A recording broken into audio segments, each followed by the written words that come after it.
እንደምን ሰነበታችሁ ውድ አድማጭ ተመልካቾቻችን። ይህ በሆፕ ቻናል ኢትዮጵያ በአማርኛ ቋንቋ የተዘጋጀ የሚቀርብላችሁ የዚህ ሩብ ዓመት መርሃ ግብር የመጀመሪያው ጥናታችን ነው።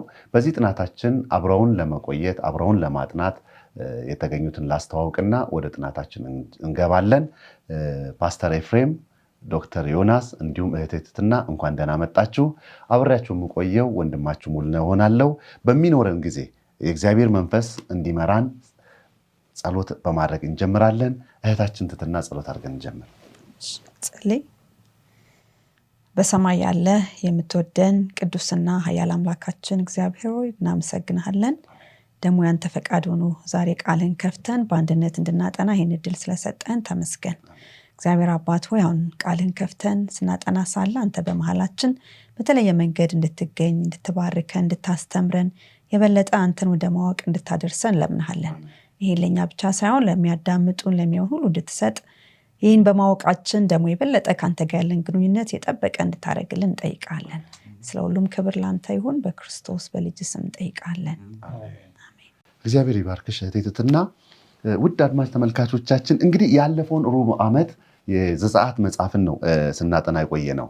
እንግዲህ የዘጸአትን መጽሐፍ ጨርሰን ወደ ኢያሱ ስንመጣ እስቲ የሚሰማን የተለየ ስሜት ያለ ይመስለኛል። ፓስተር እንዴት ታየ? የኢያሱን መጽሐፍ ስናነብ ስንጀምር እንዴት ነው የተሰማህን? እስቲ እንደው ለአድማጮቻችንም ለእኛም ብታካፍለን። ምን እንጠብቅ? ለዚህ የሰንበት ትምህርት ውይይት ስዘጋጅ ከዘጸአት መጽሐፍ ጋር እንዴት እንደሚገናኝ በጣም እየገረመኝ ነበረና ከሙሴ ቀጥሎ ኢያሱ እንግዲህ በትረ ስልጣኑን ይባላል በሌላ አባባል፣ ግን የኃላፊነት ዘንጉን ወይም በትሩን የተቀበለው እሱ ነውና በጣም ከባድ እና ትልቅ የሥራ ኃላፊነት ሊባል የሚችል ነገር ነው። ሙሴ ጀምሯል፣ ኢያሱ አሁን እንደምናየው ይጨርሰዋል።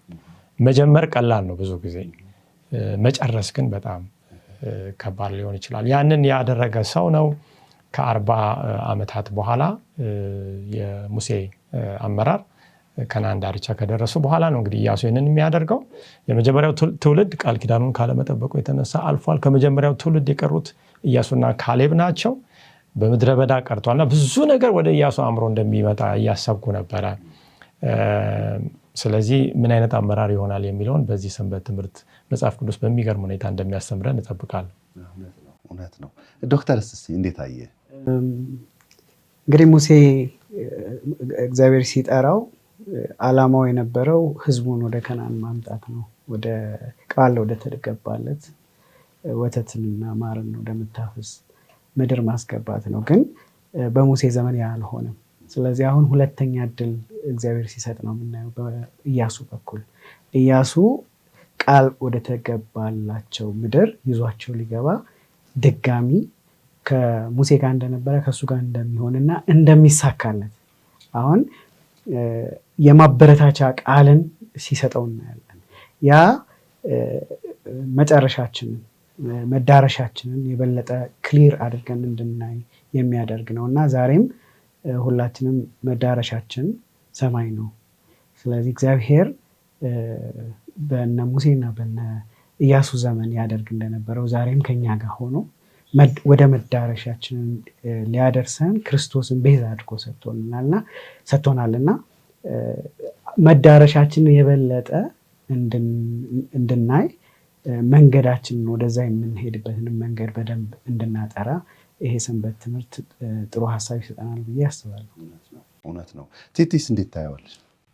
እኔም የተረዳሁት የእግዚአብሔር አብሮነት እንዴት እግዚአብሔር ያቀደው እንግዲህ አሁን ሚሽን ላይ ነው። እግዚአብሔር ህዝቡን ከባርነት አውጥቶ ወደ ራሳቸው ምድር የራሳቸው የሆነ ምድር ላይ መውሰድ ነው የፈለገውና በዛ ሂደት ውስጥ እግዚአብሔር ሰዎች ይቀያየራሉ እንጂ ያሰበውን ከማድረግ የሚመለስ አምላክ አይደለምና ለዛ ደግሞ ትልቁ ነገር አብሯቸው መሆኑ ነው። ያንን የመረጣቸውን ሰዎች አብሯቸው ሆኖ ያቀደውን እቅድ ፍጻሜ ላይ ማድረስ የእግዚአብሔር ትልቁ ስራ ነውና ያንን በጣም ምክንያቱም ሙሴ እንግዲህ በተገባለት እንዲያደርስ ነበር። አሁን ቅድም ዶክተር ዮናስ እንደተናገረው ህዝቡ እንዲያደርስ ነበር የተጠራው። ግን እሱም አብሮ ከህዝቡ ጋር በእግዚአብሔር ላይ ባለው እምነት ጠንካራ ያልሆነበት ጊዜ ነበርና በዛ ምክንያት ሳይደርስ ቀረ እዛ ተስፋ የተገባለት ምድር ማለት ነውና እሱ ባይደርስም እግዚአብሔር ግን ሐሳቡን አልቀየረም። አሁንም ህዝቡን ለማድረስ እንደገና ከሌላ ከአዲሱ መሪ ጋር ከኢያሱ ጋር አብሮ ሆኖ ሐሳቡን ሊፈጽም ሲነሳ እናያለና ዋናው ቁልፍ ነገር ለኛም አሁን ከዚህ ምድር ወደ እግዚአብሔር ተስፋ ወደ ገባልን ወደ እግዚአብሔር ያዘጋጀልን አዲሱ ምድር ለመድረስ የእግዚአብሔር አብሮነት ነው ትልቁ መሰረታዊ ነገር የሚለውን እሱ ከሆነ ሚሽኑን እየመራ ያለው መድረሳችን አይቀርም የሚለውን ያሳየናል ማለት ነው። በዚህ ብንጨርስ ጥሩ ነበር ሰንበት ትምህርቱ፣ ምክንያቱም ትልቁ ሐሳብ ይሄ ነው። ውድ አድማጭ ተመልካቾቻችን የእግዚአብሔር የመጀመሪያው ዓላማ ምንድነው ነው? ዓላማው ቃል ኪዳኑን እሱ ራሱ ነው የሚፈጽመው። የምንነሳው ሰዎች አይደለንም። ፈጻሚው ራሱ እግዚአብሔር ነው። ነገር ግን ከሱ ጋር የሚሆኑ ግን ሰዎችን በየሰዓቱ ይፈልጋል። ለዚህ ዘመንም ይሄ ታሪክ ይደገማል። ምክንያቱም እግዚአብሔር በሙሴ ትውልድ ላይ ያልተሳካለትን በማ ትውልድ ላይ ፈጽሞታል? በኢያሱ ላይ። አሁን ደግሞ በዚህ ዘመን ላለ ነው ቤተክርስቲያን ደግሞ ኢያሱን ሆኖ የመጣልን መሪ አለን። ያ ማን ነው? ኢየሱስ ክርስቶስ። ስለዚህ በኢየሱስ ክርስቶስ መሪነት ያንን ሰማያዊውን ዮርዳኖስን ተሻግረን ሰማያዊውን ኢየሩሳሌም እንወርሳለን። ምክንያቱም ተስፋው የማን ስለሆነ? የእግዚአብሔር ስለሆነ። እግዚአብሔር በሙሴ ዘመን ከሰራ በኢያሱ ከፈጸመ ዛሬ ደግሞ በእኛ መካከል ላይ ኢየሱስ ካለ ሰማይን እንወርሳለን። ትልቁ ውድ አድማጭ ተመልካቾቻችን ልትይዙልን የምንፈልገው ይሄን ነው። ኢያሱን ስናጠና ይሄን በሙሉ እናነሳለን። ነገር ግን ከዛ በፊት የመግቢያ ጥቅሱን ላንብብ። እንደዚህ ይላል ኢያሱ መጽሐፈ ኢያሱ ምዕራፍ 1 ቁጥር 7 ነገር ግን ጽና፣ እጅግ በርታ፣ ባሪያዬ ሙሴ ያዘዘን ሕግ ሁሉ ጠብቅ አድርገውም፣ በምትሄድበት ሁሉ እንዲከናወንልህ ወደ ቀኝም ወደ ግራም አትበል። ከማጋ እንደሆነ ባሪያው ሙሴ ያዘዘውን አሁን ለሙሴ አገልጋይ ነው እየነገረ ያለው። በኋላ በደንብ እናያለን። ኢያሱን እስከዛሬ ድረስ የሙሴ አገልጋይ ነው የምንለው። አሁን እግዚአብሔር ከሙሴ ቀጥሎ ኢያሱን ሊያመጣው ነው። ታዲያ በዚህ ሰዓት ላይ ሙሴ አልፏል። አዲሱ ሙሴ ሊተካ ነው። ፓስተር ወደ አንተ ልምጣ። ዘዳግም 18 ከ15 እስከ 22 ኢያሱ ምዕራፍ 1 ከ1 እስከ 9 ያሉትን ሐሳቦች እናያለን። በደንብ ማንበብ ጊዜ ባይኖረን እንኳን አለፍ አለፍ እያልን እኔ በተለይ አምላክን እግዚአብሔርን በኮሬብ ስብሰባ ተደርጎ በነበረበት ቀን እንዳልሞት የአምላኬን የእግዚአብሔርን ድምፅ ደግሞ ልሰማ ይችን ታላቅ እሳት ደግሞ አሊ ብለህ እንደለመንኸው ሁሉ አምላክህ እግዚአብሔር ከአንተ መካከል ከወንድሞች እንደኔ ያለ ነቢይ ያስነሳልሃል፣ እርሱንም ታደምጣለህ። እግዚአብሔርም አለኝ የተናገሩት መልካም ነው። ከወንድሞቻችሁ መካከል እንዳንተ ያለ ነቢይ አስነሳላቸዋለሁ፣ ቃሌንም በአፉ አደርጋለሁ፣ ያዘዙትንም ቃል ሁሉ ይነግራቸዋል ብሎ ቃል ገብቶላቸው ነበር። ይህ ዘዳግም 18-15 ላይ ያለ ሐሳብ ነው። ታዲያ አሁን የተነሳውን አዲሱን ሙሴ እንዴት ትገልጸዋለህ? ጥሩ እንግዲህ ከኢያሱ እስቲ ከስሙ አንጻር እንጀምርና ትንሽ እንደውም ወደኋላ ልውሰድ ሙሌ ከፈቀድክልኝ። እንግዲህ እስራኤልን ወደ ከነዓን የሚያስገባው አመራር የተመረጠው ከመጀመሪያው ትውልድ ነው። በጌታችን በኢየሱስ ክርስቶስ ታሪክ ስታስቡ ሳለ 12ቱ ደቀ መዛሙርት ከተመረጡ በኋላ አስቆርቱ ይሁዳ ያው ጌታን አሳልፎ ከሰጠው በኋላ እነ ጴጥሮስ በሱ ቦታ ምትክ ለማድረግ እጣ ሲያወጡ ከመጥምቁ ዮሐንስ ጀምሮ አብሮን የነበረ ያንን ምስክርነት ያየ ሰው ብለው ነው እጣ የጣሉት እና ታስታውሳላችሁ ማለት እጣ ወድቆ 12 ማቲያስ እና ዮሴፍን አይ ቲንክ ሁለት ሰዎችን እጣ ጥለው ሲመርጡና አሁን ልክ እንደዛ ከመጀመሪያው ከግብጽ ሲወጡ ጀምሮ የእግዚአብሔርን ማንነት በደንብ በተሻለ የሚያውቅ ሰው ነው ኢያሱ ማለት እና በእምነትም ደግሞ የተመሰከረለት ነው። ኢያሱ በጣም አስፈላጊ መስፈርት ነበረ የሱ አመራረት። በግል ተፈትኖ ጸንቶ የተገኘ ሰው ነው። እንደገና ደግሞ እግዚአብሔር ማን እንደሆነ በተሻለ መልኩ ከሁለተኛው ትውልድ ይልቅ አሁን የመጀመሪያ ትውልድ ላይ የነበረ ስለሆነ የሚያውቅ ነውና ሙሴ ራሱ አስቀድሞ እሱን እንደሚተካ ያውቅ ነበር። ዘዳግም 31:7 ላይ የሰንበት ትምህርቱ መግቢያው ይናገራል። ሙሴም ኢያሱን ጠርቶ በእስራኤል ሁሉ ፊት አንተ ከዚህ ሕዝብ ጋር እግዚአብሔር ለአባቶቻቸው እንዲሰጥ ወደ ማለላቸው ምድር ትገባለህና እርሷንም ለእነርሱ ታወርሳለህና ጽና አይዞ። አሁን የጽና አይዞ የሚለው በኋላ ኢያሱ ምዕራፍ 1 ላይ ሲደገም እናያለን።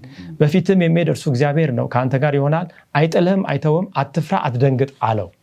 በኋላ እግዚአብሔር አትፍራ አትደንግጥ አላልኩምን ይላል ኢያሱ ምዕራፍ 1 ላይ። ሙሴን ራሱ እግዚአብሔር በዚህ ስፍራ በመንፈስ ቅዱስ ሲያናግረው እናያለን። ለኢያሱ ምክር የሰጠው ሙሴ ሳይሆን እግዚአብሔር ራሱ እንደሆነ እናያለን። እና እንግዲህ ወደ አንደኛው ትምህርትና እሑድ ዕለት ስንሄድ ለስኬት የሚያበቁ ግብዓቶች ላይ ከ3000 ዓመታት በፊት የሆነ ታሪክ ከኛ ጋር መመሳሰሉን በደንብ መያዝ አለብን። ተመልካቾቻችንም እንደው ዝም ብለን ታሪክ ብቻ ማየት ሳይሆን እኛም አሁን ያለነው ዮርዳኖስ ዳርቻ ላይ ነን። ሰላማችንን የሚነሱ እምነታችንን የሚያናውጡ ነገሮች አሉ። ልክ ኢያሱ እንደተፈተኑ አይነት ፈተናም ያጋጥመናል። ለዛ ምን ነገር ነው ኢያሱ ያደረገው የሚለውን እንመለከታለን። እንግዲህ አዲስ ሙሴ ይበል እንጂ ሰንበት ትምህርቱ ኢያሱ የራሱ የሆነ ባህሪ ያለው ሰው ነው። የኢያሱና የሙሴን አመራር እያነጻጸረን ማየት እንችላለን። ግን ሙሴ እንዳለው እንደኔ ያለ ነቢይ ያስነሳል ያለው። ስለዚህ ኢያሱ ምንድነው? ነቢይ ነው ማለት ነው። የኢያሱን ስም ስናይ ጆሹዋ የሚለው ይሄ ያህዌ የሚለው ቃል ውስጡ አለ። እግዚአብሔር አዳኝ ጋዲ ሳልቬሽን ማለት ነው። እግዚአብሔር አዳኝ ነው ማለት ነው። ያህዌና ያሻ የሚለውን ቃል አዳብሎ የያዘ ስም ነውና ህዝቡን የሚያድን ኢያሱ ሳይሆን ማን ነው? እግዚአብሔር ነው። ኢየሱስ ነው። ስሙ ራሱ በዛ ውስጥ ስንመለከት ትልቅ የሆነ ባህሪን ተሸክሞ አንግቦ እንዳለ እንመለከታለን። እና ምንም እንኳን ሙሴ እንደኔ ያለ ነቢይ ያለው ቃል መጀመሪያ የትንቢቱ ተፈጻሚነት መጀመሪያ በኢያሱ ህይወት የተሳካ ቢሆንም በዋናነት ግን ሙሴ ስለማን ነበር እየተናገረ የነበረው? ስለ ኢየሱስ ነው። ኢያሱ የኢየሱስ ክርስቶስ ተምሳሌት ሆኖ እንግዲህ የሚቀጥለውን ምዕራፎች ምን እንደፈጸመሰና ኢየሱስ ከህዝቡ ጋር ወይም በህዝቡ ውስጥ የሚፈጽመውን ያሳየናል ማለት ነው። በጣም ታላላቅ የሆነ ልብን የሚሞላ የተስፋ ቃላቶች አሉ፣ መንከራተቶች አሉ፣ ቤት አልባነት አለ። ይሄ ሁሉ የሚቆምበት ነው። በዋናነት ቃል ኪዳኑ የሚፈጸምበት ጊዜ ነው በአዲሱ ሙሴ ወይም በኢያሱ። ምክንያቱም የአብርሃምን የይስሐቅን ያዕቆብን ታሪክ በተለይ አብርሃምን ስናይ ኢያሱ ከመምጣቱ ከ600 ዓመታት በፊት ለአብርሃም የተገባ ቃል ኪዳን አለ። አሁን ያ ሊሳካ ነው። እንግዲህ 600 ዓመት ሲወርድ ሲዋረድ የመጣ ቃል ኪዳን ሊፈጸም ማን ላይ ደርሷል? ኢያሱ ላይ ደርሷል። እንግዲህ ይህ ሁሉ እሳቤ ስላለ አትፍራ አትደንግጥ የሚለው ነገር በኋላ እናየዋለን። ኢያሱን ለማበረታታት እንደዚህ አይነት ጎበዝ የሚመስል መሪ ግን ስቲል መበረታታት አለበት። እንግዲህ ሎሌው ብላቴናው የነዌ ልጅ ኢያሱ ከድንኳኑ አይለይም ነበር ይላል ዘጸአት 33:11 ላይ ስንመለከተው። እንግዲህ ከማን ድንኳን አይለይም? ከሙሴ ድንኳን አይለይም። ይሄ በአንድ በሰለጠነና ብዙ ልምድ ባካበተ የእግዚአብሔር ሰው ስር ሆኖ የመማርና አብሮ የማደግ ነገር በብዙ ሰዎች ታሪክ እናያለን። ለምሳሌ ሳሙኤልን ከማን ስር እናየዋለን? ከኤሊ ስር እናየዋለን። ኤልሳን ከማን ስር እናገኘዋለን? ከኤልያስ ስር እናገኘዋለን። 12 ደቀ መዛሙርቱን ከማን እግር ስር? ከክርስቶስ እግር ስር። ደግሞ ወደ ጳውሎስ ስንመጣ ጳውሎስ ጢሞቴዎስን ደግሞ በተለየ መልኩ ታዳጊውን ሐዋርያ ያሰለጥነው ነበርና እግዚአብሔር በአንዴ ዝም ብሎ አንድ ሰው አምጥቶ የሆነ ቦታ ያስቀምጥም ወይም የተናገረውን በአንዴ አይፈጽምም። ቅድምም በኋላ እናየዋለን። የእግዚአብሔር ቃል አለ። በቃሉና ግን ቃሉ በመሆኑ መካከል ደግሞ ምን አለ? ያንተ ታማኝነት ይታያል፣ ይጠበቃል። ስለዚህ ኢያሱ ለዚህ ነገር እየተኮተኮተ እያደገ ነበረ። ትልቁ እዚህ ጋር አሁን ላይ በስጋ አይን የማይታየው እግዚአብሔር ወይም ክርስቶስ የህዝቡ መሪ መሆኑ ዛሬ የሚያጽናነው ቅድም ትህትና ማስተዋለችና ለመሪውና ለህዝቡ ይሄ በጣም ወሳኝ ነው። ዛሬም ለኛ የቤተክርስቲያን ፓስተሮች አሉ፣ የዩኒየን የጀነራል ኮንፈረንስ የዲቪዥን መሪዎች አሉ በአይናችን የምናያቸው። እነዚህ እግዚአብሔር እንዳስቀመጣቸው እናምናለን። እኛ አለን ህዝብ ተመሪዎች ልንል እንችላለን። ግን የሁለታችንም መሪ ማን ነው? የማይታየው ነው። አሁን ይሄ የሚታየው መሪውና የሚታየው ህዝብ ሁለታችንም የማይታየውን እግዚአብሔርን ካየን ከነዓን የመግባታችን ነገር አጠራጥር። እርስ በርስ ከታየን ግን ችግር አለ። እርስ በርስ ከተለካካን መውደቅ ሁሉ አለ ማለት ነው። እና ይሄ በፈተና እንዳንወድቅ ያደርገናል፣ ተስፋ እንዳንቆርጥ ያደርገናል፣ ጠላት ሲመጣ እንድንጸና ያደርገናል። እና እምነት ራሱ የሚያስፈልገው ከዚህ አንጻር እንደሆነ ለማየት እንችላለን ቢለውን ማስቀመጥ። አሜን። እግዚአብሔር ይባርክ ፓስተር። በጣም ትልቅ ሀሳብ ነው። በተለይ ደግሞ አሁን በዚህ ዘመን ላሉ አገልጋዮች ደግሞ ትልቅ ምስክርነትም ነው። ምክንያቱም በኢያሱ መጽሐፍ ላይ ምዕራፍ 1ን ብንሄድ ሙሴ ነው ጎልቶ የሚታየው እስቲል ጸሐፊው ግን ኢያሱ ነው። ግን 10 ጊዜ ያህል ሙሴ ተጠርቶ 4 ጊዜ ነው። እሱ ብቻ አይደለም የሙሴ አገልጋይ እየተባለ ይሄድና ምዕራፍ 24 ስንደርስ ነው የእግዚአብሔርም አገልጋይ ኢያሱ የሚለው። ምን ያህል ሀምብል የሆነ እግዚአብሔርን ለማገልገል የቆረጠ እንደሆነ እናያለንና አገልግሎታችን ውስጥ እግዚአብሔር ይሄን አይነት አገልግሎት ይፈልጋል የሚለውንም ማስተላለፍ ፈልጌ ነው። ቀጣዩ ሐሳብ ግን ወደ ዶክተር ልምጣ።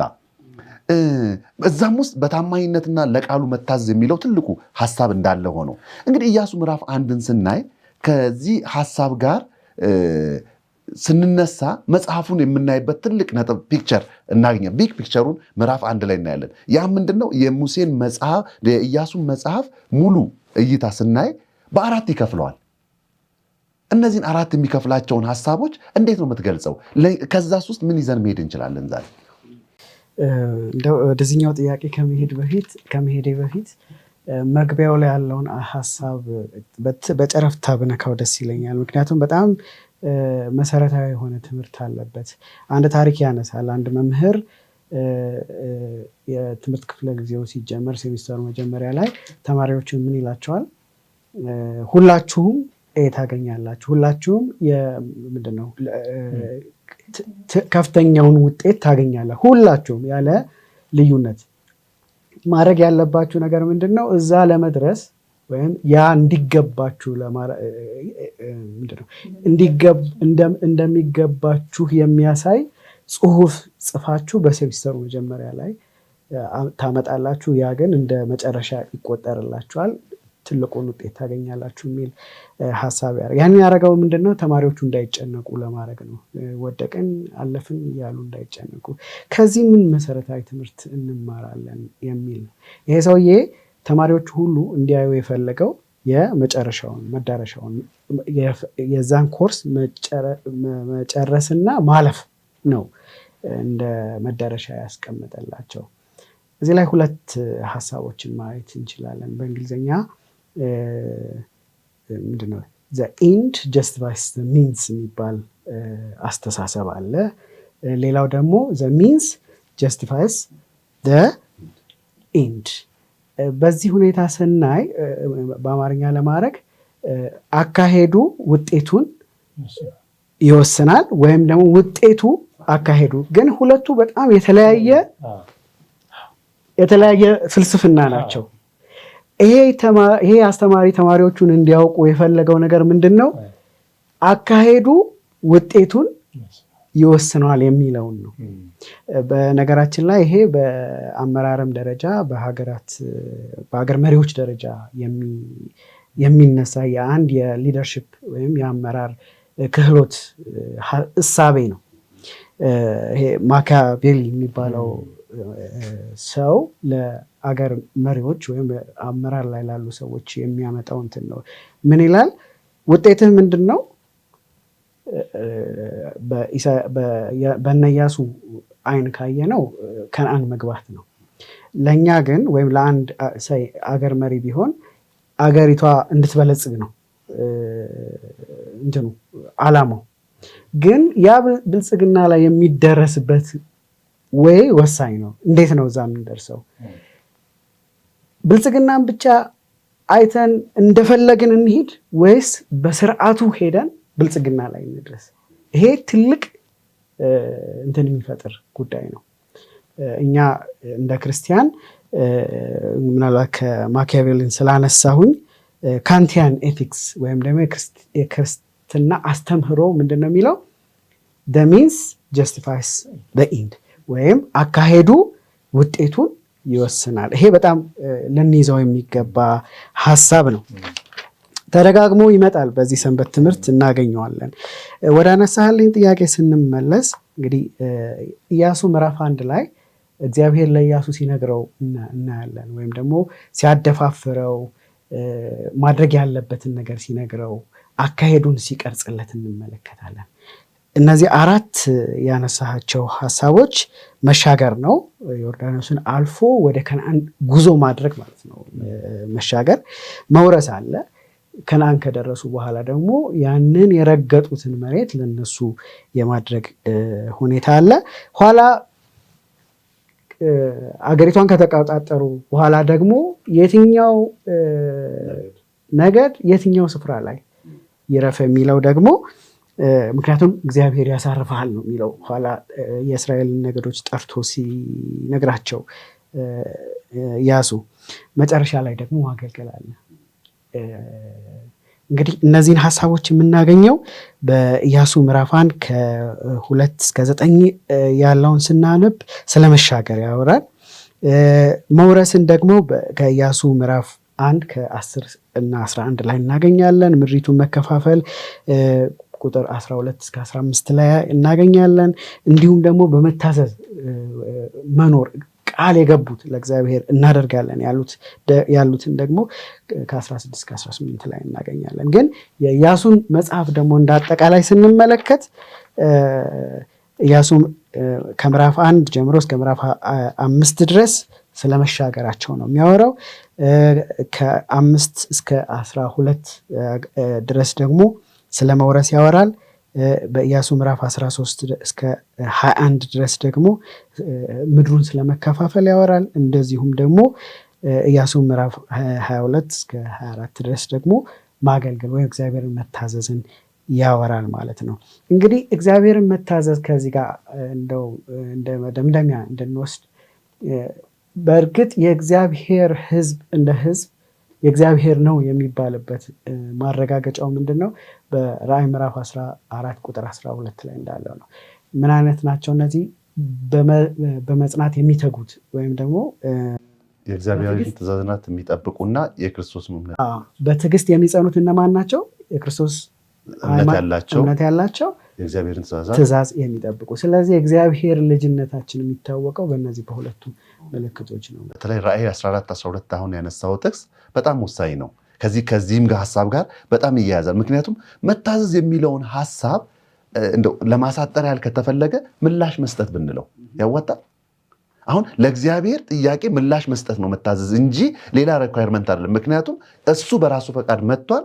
ያንን የሚጠይቀንን ስንመልስ ውጤት አሁን ያልከው ክንውንነትን የምናገኝበትን መንገድ ይሆናል ማለት ነው። ስለዚህ ወደ መጀመሪያው ሀሳብ ነው እንመጣው። ወደ እህቴ ትሕትና ስንመጣ እንግዲህ ትሕትና ወደ አንቺ ስመጣ በኢያሱ 1 ከ2 እስከ 3 ያለውን ሀሳብ ስናይ እንደዚህ ይላል። ባሪያዬ ሙሴ ሞቷል። አሁንም አንተና ይህ ሕዝብ ሁሉ ተነስታችሁ ለእስራኤል ልጆች ወደምሰጣቸው ምድር ይህን ዮርዳኖስን ተሻገሩ። ለሙሴ እንደነገርሁት የእግራችሁ ጫማ የሚረግጠውን ቦታ ሁሉ ለእናንተ ሰጥቻለሁ ይላል። ኢያሱ ከ1 ከ4 እስከ 6 ስናነብ ተመሳሳይ ሀሳብ ያነሳና ይህን ሀሳብ ግን እኔ አንቺ እንድታያይዥ የምፈልገው ከዕብራውያን 6 ከ17 እስከ 18 ያለውን ሀሳብ ስለዚህም እግዚአብሔር የተስፋውን ቃል ለሚወርሱ ፈቃዱ እንደማይለወጥ አብልጦ ሊያሳያቸው ስለፈቀደ እግዚአብሔር ሊዋሽ በማይቻል በሁለት በማይለዋወጥ ነገር በፊታችን ያለውን ተስፋ ለመያዝ ለእኛ ብርቱ መጽናናት ይሆንልን ዘንድ በመሐላ በመካከል ገባ ይላል። ይሄ ዕብራውያን 6 ከ17 እስከ 18 ያለ ሀሳብ ነው። እግዚአብሔር ግን ርስት ብሎ የጠራውን ወይም ደግሞ ሰጥቻቸዋለሁ ያለውን እሰጣቸዋለሁ ያለበትን ሀሳብ በተለይ የእግዚአብሔርን የተስፋ ቃል ወራሽ መሆን ምን ማለት ነው ከሚለው አንጻር እስቲ ያያይዝልን። እግዚአብሔር ይስጥልኝ፣ አመሰግናለሁ። ሀሳቡ ያለው ቅድም እንዳነበብከው መጀመሪያ ወደምሰጣቸው እያለ ተናግሮ ነበረ። ከዛ ደግሞ የረገጣችሁትን ትወርሳላችሁ ካለ በኋላ ይህንን መሬት ሰጥቻለሁ እያለ ደግሞ በእርግጠኝነት ይናገራል እና ሁለቱ የተለያየ ይመስላል። የምሰጣቸው ይላል፣ እንደገና ደግሞ ኦልሬዲ ሰጥቻቸዋለሁ ደግሞ ይላልና ሁለቱ ሀሳቦች ማይገናኝ ይመስላሉ። ነገር ግን እግዚአብሔር ለምንድን ነው እንደዚህ አሁን እንደው በእርግጠኛ በሆነ ቃል የተናገረው ይሄንን ሰጥቻለሁ የሚል ሀሳብ በምናይበት ጊዜ እግዚአብሔር ሊሰጣቸው ያሰበው መሬት አለ። መጀመሪያ ቅድም ስናነሳው እንደነበረ ለአብርሃም ተስፋ የገባለት ምድር ነው። ያን ምድር እንግዲህ ሳያገኝ አብርሃም አልፏል። ግን ዘሮቹ ደግሞ በግብፅ ከያዕቆብ ጀምሮ ወደ ግብፅ ሄደው ነበር። እዛ ኖረዋል፣ ቆይተዋል። ጊዜው ሲደርስ ግን እግዚአብሔር አስታውሶ ምን አደረገ? ህዝቡን መርቶ ያንን ቦታ ሊያወርሳቸው ነው የመጣውና መጀመሪያውኑ ለማን ተስፋ ገብቷል? ለአብርሃም የሰጠው መሬት ነው። ስለዚህ እግዚአብሔር ቃል ሲገባ ያንን ሰጥቻለሁ ሲል የመሬቱ ሁሉ ባለቤት ማን ነው? እግዚአብሔር ራሱ ነው። ስለዚህ ያ የገባው ደግሞ ይህንንም ተስፋ ማነው? የሁሉ ነገር ባለቤት የሆነው እግዚአብሔር ነው እና እርግጠኝነቱ የመጣው ከማንነቱ ይህን ተስፋ የገባው እግዚአብሔር ራሱ ከመሆኑ እሱ ደግሞ የሁሉ ነገር ባለቤት ከመሆኑ የተነሳ ይህንን ተስፋ በእርግጠኝነት ሲገባ እናያለን። እና ይህንን ሲነግራቸው የሚገርመው ነገር ምንም የነበራቸው ነገር አልነበረም። ምናልባት ከዮርዳኖስ በፊት የነበረው መሬት ብቻ ነበረ ወርሶ የነበረው አይደል? ሁለቱ ነገድና ከአንዱ ነገድ ግማሽ የወረሱት መሬት ብቻ ነበር ተወርሶ የነበረው። ከዛ በኋላ ከዮርዳኖስ በኋላ 10 ነገድ እና ግማሹ ያንዱ ነገድ የሚፈልጉት መሬት ገና ይቀራቸው ነበር። ይሄንን ሲናገር እግዚአብሔር ማለት ነውና ለዛ ግን ቁልፉ ምን ነበር? አብሮ መስራት ነበረባቸው። ማን ኢያሱ፣ ህዝቡና እግዚአብሔር ዋናው ማለት ነውና የሶስቱ በህብረት መስራት ነው ያንን ይሄ ተስፋ የተገባውን መሬት በትክክለኛ ወደ ርስት አድርጎ ሊቀየር የሚችለው ወራሽ ሊያደርጋቸው የሚችለው እነሱ ማለት ነው። ቅድም እንዳልነው ግን እነሱ ለመውረስ ፈቃደኛ ባይሆኑ ግን እግዚአብሔር አሁንም ልክ በሁለተኛ ድል አዲሱ ትውልድ እንደሰጠ ሌላ ትውልድ አምጥቶ ሊያወርስ ይችላል።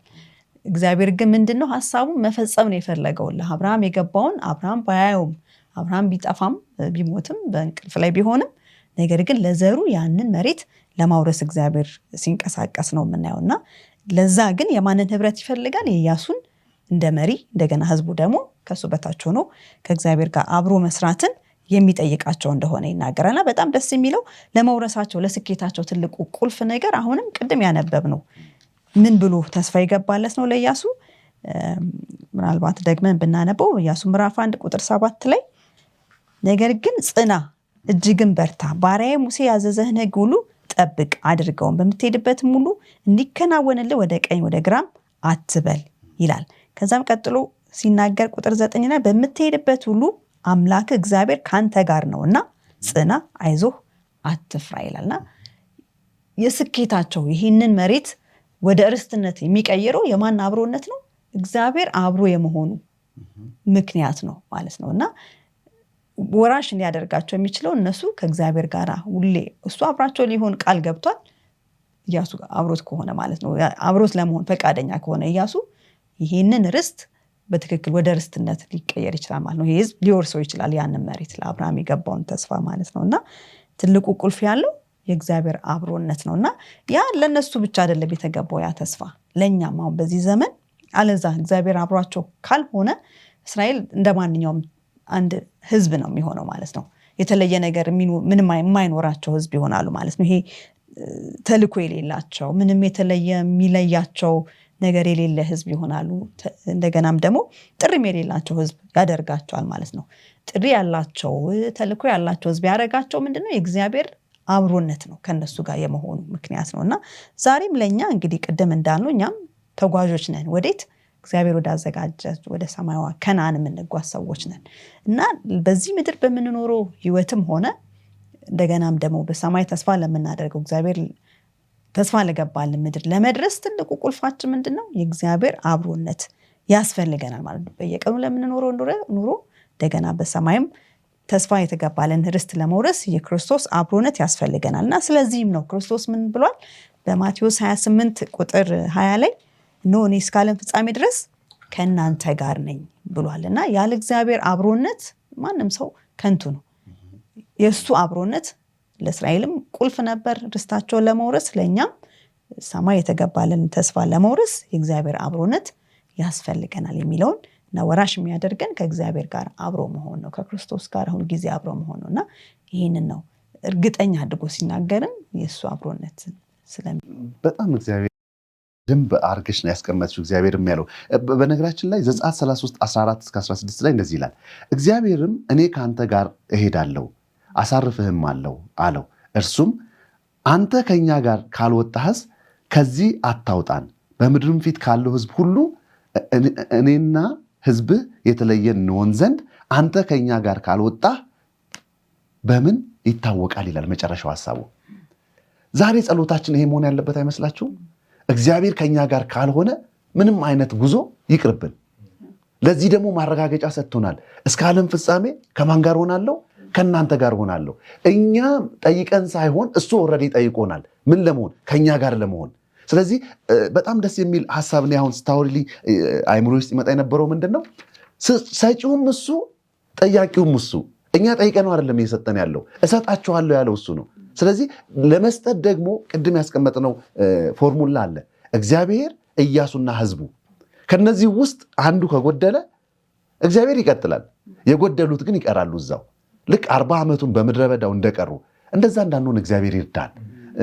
ከአፍታ ቆይታ በኋላ እንመለሳለን። አብራችሁን ቆዩ።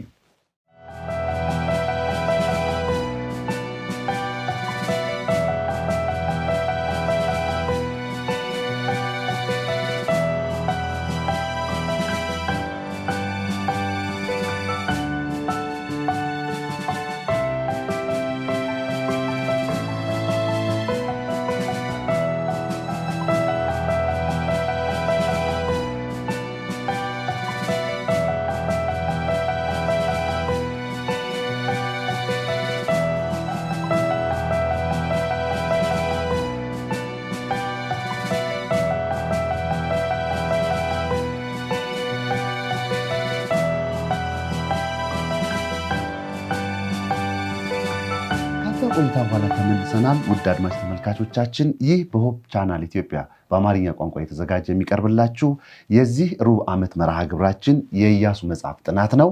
ወደ ጀመርነው ሀሳብ እንቀጥላለን። ፓስተር፣ ወደ አንተ ስመጣ አሁንም እኔ ከእናንተ ጋር ነኝ የሚለው ሀሳብ ጋር እንሂድ።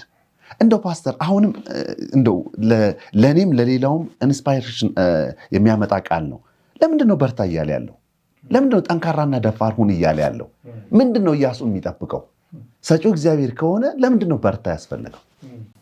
እውነት ነው። እንግዲህ ሰጪው ፈጣሪ ነው፣ መለኮት ነው፣ እሱ ሁሉን ይችላል። ተቀባዩ ደግሞ ሰው ነው፣ ደካማ ነው፣ ውስን ነው።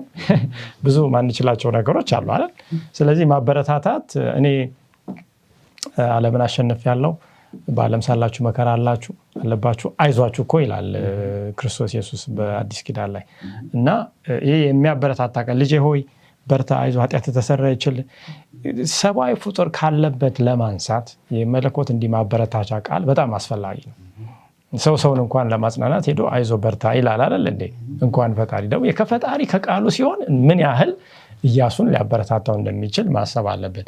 ግን ከዚህ ጋር ተያይዞ የሚያበረታታው ነገር ምንድን ነው በዋናነት ብለን ስናይ ሁልጊዜ ዞሮ ብርታትን የሚያገኝበት ያው የተነገረው ቃል ኪዳን ነው። እኛ የእግዚአብሔር ቃል ላይ ነው ሁሌ መጠማጠም ያለብን። ነገሮች ዓለም ይቀያየራል፣ ሌላው ብዙ ነገሮች ይፈርሳሉ ገና። ነገር ግን የማይለወጠው የሚያበረታታው የእግዚአብሔር ቃል ነው። በተለይ ከአፍታ ከእረፍት በፊት ያየነው ሀሳብ ላይ ሰጥቻችኋለሁ እንደገናም ደግሞ ሰጣችኋለሁ የሚለው ሀሳብ ላይ እምነትን እንመለከታለን። በእግዚአብሔር ቃል ላይ እምነት ያስፈልገናል የሚለው ነገር መሰመር አለበት። ግን ምን አይነት እምነት? እሷ ላይ ብቻ አንድ ሀሳብ ልስጥና ወደ በርታ ወደሚለው ሀሳብ እንሄዳለን። እንግዲህ በያዕቆብ 2:19 ላይ እንደምንመለከተው ሁለት አይነት እምነት አለ። እግዚአብሔር የሚቀበለው እምነት አለ። ትዝ ካላችሁ ያለ እምነት እግዚአብሔርን ደስ ማሰኘት አይቻልም። በሌላ በኩል ደግሞ ዲያብሎስና አጋንንትም እምነት አላቸው። ያምናሉ፣ ይንቀጠቀጡማል ይላል። አዎ ምንድን ነው? የእግዚአብሔርን መኖር ያምናሉ። አጋንንት ደግሞ ቃሉም እውነት እንደሆነ ያምናሉ። አጋንንቱ ሰይጣን ውሸት ነው ብሎ ቃሉ አያምንም።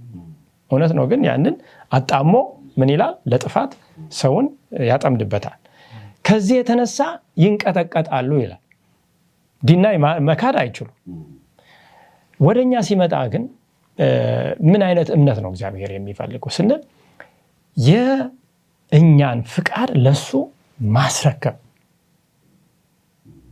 ለሱ መስጠት፣ እንደገና ደግሞ ልብ ለሱ ተሰጥቶ ፍቅራችን ምኞታችን ሁሉ በሱ ላይ ብቻ የተተከለ እንዲሆን እግዚአብሔር የሚፈልግ። ይሄኛው ነው ትክክል። ምክንያቱም በገላትያ 5:6 ላይ በክርስቶስ ኢየሱስ ሆኖ በፍቅር የሚሰራ እምነት እንጂ መገረዝ ቢሆን ያለ መገረዝ አይጠቅም። በፍቅር የሚሰራ እምነት፣ በፍቅር የሚሰራ እምነት ግን ዲያብሎስ ጋር አናገኝም። ይህ ፍቅር ልብን ራስን ለማን እንድትሰጥ ያደርጋል? ለእግዚአብሔር እንድትሰጥ ያደርጋል። አሁን እግዚአብሔር ከኢያሱ ዛሬም ከኛ ከህዝቡም ከእስራኤል እየፈረገ ያለው እንዲህ አይነት የሆነውን እምነት ነው። እንዲህ ከሆንን ምንም ሊያሰጋን የሚችል ነገር የለም። ነገር ግን መኖሩን እናምናለን፣ ቃሉን እናምናለን፣ ሰንበት እንመጣለን፣ አስራታችንን ግን ልባችንን ለእግዚአብሔር ካልሰጠን አማኝነን ማለት አይቻልም። ግብዝነት ያለበት እምነት ነው ማለት ነው። እግዚአብሔርን መሸወድ አይቻልም። ሰውን ማታለል ይችላሉ በውጭ ማንነት። ስለዚህ ይሄ አይነት እምነት በተለይ ዛሬ ዮርዳኖስ ዳርቻ ላይ ያለንን ሰዎች የሚያሻግር ይሆናል ማለት ነው። ሙሉ በሙሉ ራስን ለእግዚአብሔር መስጠት ያስፈልጋል የሚለውን ለማስመር ነው። እንግዲህ በርታ የሚለው ለምንድን ነው ኢያሱ ፈርተዋል ወይ ብለን ስናይ ለየትኛው ነገር ነው በርታ የሚለው? አሁን እንግዲህ ብዙ እሳቤ አለ በኢያሱ አእምሮ ውስጥ። ቃል ኪዳኑ አለ። ቃል ኪዳኑ ሊፈጸም 600 ዓመት ቆይቷል። የመጀመሪያው ትውልድ ከአመፅ የተነሳ ወድቋል። 40 ዓመት አንገተ ደንዳና የሆነው በመክሰፍትና በቁጣ በምድረ በዳ ወድቋል። ሙሴ ራሱ ሞቷል። አሁን የሙሴ ታሪክ ራሱ ብዙ ከኢያሱ ጆሮ የራቀ ነገር አይደለም። በዮርዳኖስ ዳርቻ ከፊት ለፊት ደግሞ ለህዝብ ለማውረስ ከአሕዛብ ጋር የሚደረግ በርካታ ጦርነት አለ። ስለዚህ እስራኤል ከእግዚአብሔር ጋር በሚኖረው ግንኙነት ኢያሱ ከእግዚአብሔር ጋር በሚኖረው ግንኙነት እንዲጠናከር እንዳይፈራ ይሄ ማበረታቻ ቃል ተሰጥቷል። በጣም የሚደንቀው የሰንበት ትምህርቱ አጠር አድርጌ ለመጨረስ በርታ እያለ የነበረው አዎ ከፊት ያለው ህዝብ ግብፅ እንኳን በዛ ጊዜ በጣም ኃያል የነበረው ከነዓንን መግባት እንዳልቻሉ ነው በጦርነት እና አስቸጋሪ ነው። ነገር ግን በርታ የሚለው ቃል ምንድን ነው ይላል? ለሙሴ መጽሐፍትና ለተለያዩ መጠይቆች ታማኝ ለመሆን ድፍረትና ጥንካሬ ያስፈልጋል። ቃሉን ለመታዘዝ በርታ ነው። ቃሉን እስከታዘዘ ድረስ እግዚአብሔርን እሺ ብሎ እንደውም ወደ ግራ ወደ ቀኝ አትበል አይደል የሚለው ከህጉ እስከታዘዘ ድረስ የሚያሰጋ ነገር የለም። ይሄ እኮ የሌላ ነገር ወኔ ምናምን አይደለም ያስፈልጋል በክርስትና። በቃ ቃሉን ለመታዘዝ ምን ያስፈልጋል? ድፍረት፣ ለቃሉ መጠይቆች እምነት፣ ጥንካሬ። ይሄንን ነው ውስጤም ይሄ ያስፈልጋል። በርታ፣ አይዞህ፣ ለመታዘዝ በርታ፣ ወደ ግራ ወደ ቀኝ አትበል የሚለውና እኛም ዛሬ ለመታዘዝ ለታማኝነት ድፍረትና ብርታትን ከእግዚአብሔር ጸጋ የተቀበልን እስከቆምን ድረስ የሚመጣው ነገር ሊያስፈራን አይገባም። ወደ አዲስቱ ከነዓንም እንገባለን ማለት ነው የሚለውን ሐሳብ ልናይ እንችላለን። በትክክል እንደውም እኔ የሚገርመው ሐሳብ ሙሴ ጦርነትን አላየም። አሁን ሙሴ የጦር መሪ አይደለም፣ ኢያሱ ግን ጦረኛ ነው። እንደውም ትዝ ይላችሁ ከሆነ ሙሴ እጁን ከፍ ሲያደርግ አሜሪካውያንን የተዋጉበት ሰዓት ላይ አሁን እግዚአብሔር እያሳደገ ነው ማለት ነው። አሁን አብሮ መስራትንም እያየን ነው። እንደውም እኔ እዛ ጋር ለምንድን ነው ብዬ አስቤ ነበር። ምክንያቱም የሙሴ እጅ ሲወርድ ምን ይሉ ነበር? ይሸነፉ ነበር። በኋላ እንደውም ድንጋይ አስቀምጠው እጁን ደገፉት፣ አሸነፉ ይላል። አሁን ይሄ ለኢያሱ ምንድን ነው የሚያሳየው? በርታ ሲል አሁን ምንድን ነው? እኔ ከአንተ ጋር ነኝ። ቅድም የተነሳንበት ነው። የእግዚአብሔር ሕልውና ከሱ ጋር እንዳለ የሚያይበት ነው። ምክንያቱም እግዚአብሔር በአስማት መስጠት ይችል ነበር አይደል? በአስማት በአንድ ጊዜ መስጠት ይችል ነበር።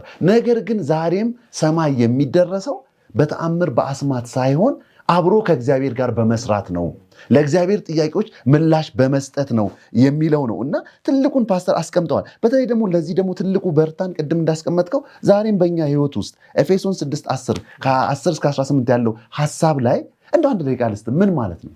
እውነት ነው። በዛ ስፍራ እንግዲህ መጋደላችን ከደምና ከስጋ ጋር አይደለም፣ ነገር ግን በሰማያዊ ስፍራ ከሚኖሩ ክፉ መንፈሳዊ ሰራዊት የዚህ የጨለማ ዓለም ገዢዎች ከአለቆችና ከስልጣናት ጋር ነው ይልና በክፉ ቀን ለመቃወም እንድትችሉ የእግዚአብሔርን ዕቃ ጦር ሁሉ ነው የሚለው። የተወሰነውን ሳይሆን ሁሉ ይላልና 6 አለ። አንደኛው እውነት ነው። የእውነት መታጠቂያ ይኖራችሁ ነው። ስለዚህ በቃል ቀድሳቸው ቃል እውነት ነው የሚለውን በዮሐንስ ወንጌል 17 ላይ እናገኛለን እና እውነት ያስፈልገናል። እውነት ለእውነትም ደግሞ ያለን ፍቅር በጣም ወሳኝ ነው። ቅድም እንደተባለ እውነትን ዝም ብሎ አምናለሁ ማለት ሳይሆን ልብን ለዚህ እውነት ምን ማለት መስጠት። ይሄ በክርስትና ህይወት መለወጥ ማለት አሁን ዛሬ ብዙ ዓለም ላይ የምናየው ፖለቲካዊ መለወጥ አለ። ከነ ቆስጠንጢኖስ ጀምሮ ክርስቲያን ሆንኩ ይሉና ፖለቲካል ኮንቨርዥን ነው፣ የፖለቲካዊ መለወጥ ነው። ለፖለቲካ ዓላማ ምንድን ነው? መለወጥ ነው። ከዛ በፊትም ክሎቪስ እነዚህ ለጳጳሱ መምጣት ምክንያት የሆኑ ነገስታት አሉ። ከፓጋኒዝም ከባዕድ አምልኮ ወደ ክርስትና መጣው ይላሉ። ለምን? ስልጣን፣ ሙገሳ፣ በዓለም ላይ ከበሬታ ወንበር ለማግኘት ማለት ነው። ይሄ ግን ለእውነት የሆነ መሰጠት ያስፈልጋል። በርታ ያስፈልገዋል። አዎ በርታ ያስፈልገዋል። ለዚህ አይዞ ያስፈልገዋል። ከዛ ደግሞ የጽድቅን ጥሩር ልበሱ ይላል። ክርስቶስ ኢየሱስ ጽድቃችን የሚለው እኛ የመርገም ጨርቅን የያዝን ሰዎች የእኛን መርገም ጨርቅ አውጥተን የእሱን ጽድቅ መልበስ አለብን። ሶስተኛ የሰላምን ወንጌል ደግሞ ተጫሙ ይላል። እንግዲህ የዕቃ ጦሩን ጳውሎስ በሮማዊ ወታደር አለባበስ እየገለጸ ነው። እምነት ያስፈልጋል፣ የሚንበለበለውን የጠላትን ፍላጻ ለማጥፋት። እምነት ከመስማት መስማትን በእግዚአብሔር ቃል ላይ ብቻ መቆም እምነት። ከዛ ደግሞ የመዳንን ቁር ይላል። የዳንበትን የዘላለምን እውነት ወንጌል እንደ ይሄ ጭንቅላት እንግዲህ በጣም መሸፈን ያለበት ያ መዳን ሁሌ በህሊናችን ማለት ነው ሊኖር ያስፈልጋል። ከዛ የእግዚአብሔርን ቃል የመንፈስን ሰይፍ አንሱ ይላል። እንግዲህ እነ ኢያሱ ታጥቀው ሊሆን ይችላል። ለነገሩ ኢያሱም ተዋግቶ አይደለም ኢየሱስ ተዋግቶ ነው። ዋናው ጀነራል መሪው እሱ እንደነበረ አግኝቶት ነበር። አሁን ኢያሱ ሳይሆን ኢየሱስን የምናይበት ታሪክ ነው። ምክንያቱም ሕያው ሆኖ ለዘላለም ያለው እሱ ነው።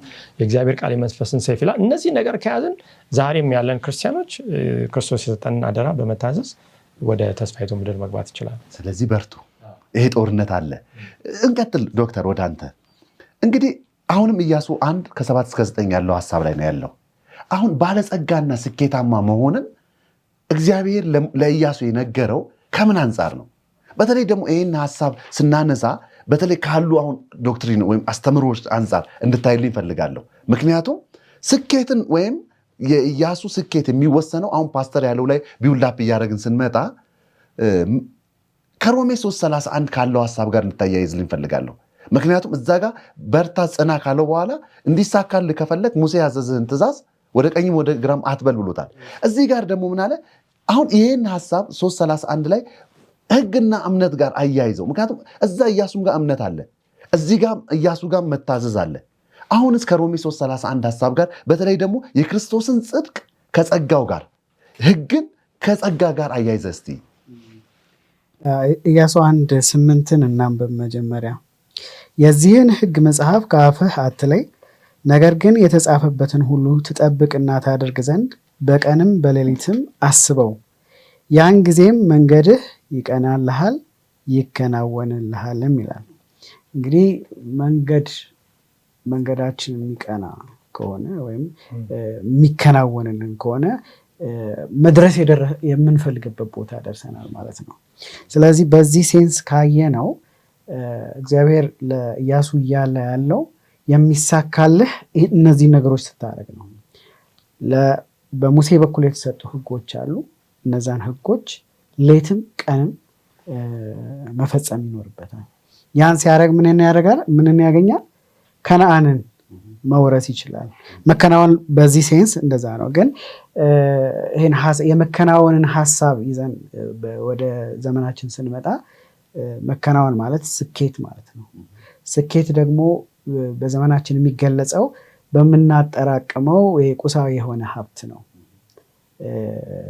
ስለዚህ አንድ ስኬታማ የሚባል ሰው በዓለም ዴፊኒሽን ወይም በዓለም እይታ በቁሳዊ አካል መሟላት ነው።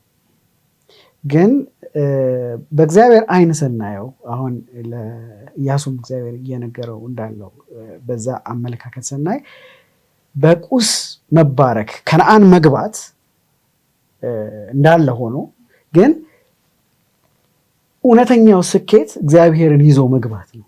ኢንፋክት እግዚአብሔርን ሳይዙ ትክክለኛ ወደሆነ ስኬት መምጣት አይቻልም። ምናልባት ሀብት ማካበት ይቻላል ያለ እግዚአብሔር፣ ግን ትክክለኛ ስኬት ላይ መድረስ አይቻልም።